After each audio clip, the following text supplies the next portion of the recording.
Vous choisissez vos thèmes comment? Les thèmes musicaux, les thèmes de vos spectacles, comment vous choisissez ça? C'est assez amusant parce que ça part souvent de la musique d'abord. C'est-à-dire que j'ai des espèces de flash musicaux, des musiques que j'adore et qui m'inspirent énormément. Et alors ça part de la musique et après bon, je commence à jouer un petit peu avec les logiciels de montage audio. Et donc après je fais mes bandes son et voilà, je fais aller mes marionnettes dessus. Allez, on va dire qu'en une semaine, il y a une petite scénette qui naît facilement, quoi. Mais encore une fois que ma scénette est née, je l'approfondis pendant des années. Par exemple, mon premier spectacle, je l'ai joué des milliers de fois dans la rue, sans jamais en changer pendant 8 ans.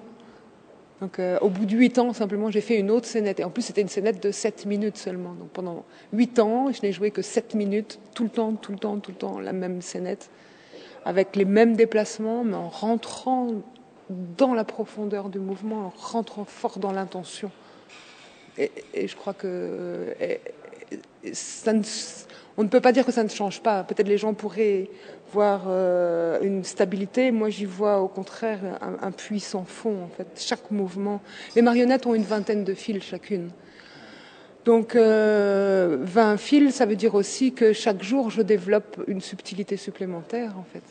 Et cette petite subtilité, un mouvement de bras, un mouvement d'épaule, un mouvement de cou, va juste donner une intention différente. Vous avez fait très longtemps des spectacles dans la rue.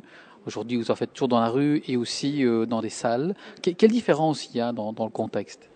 Euh, les horizons artistiques se multiplient en salle, hein, puisqu'il y a les lumières, il y a le public qui n'est pas du tout, ce n'est pas du tout la même chose. On ne voit pas le public, alors que dans la rue, je vois le public. Je ne fais que ça, je ne fais que le voir et le sentir directement. Il y a comme tout se modifie. Et les horizons artistiques, sûrement, qui se multiplient à l'infini avec la possibilité de faire des trucages, de l'illusion, du montage lumière, des sons qui viennent d'un côté, de l'autre.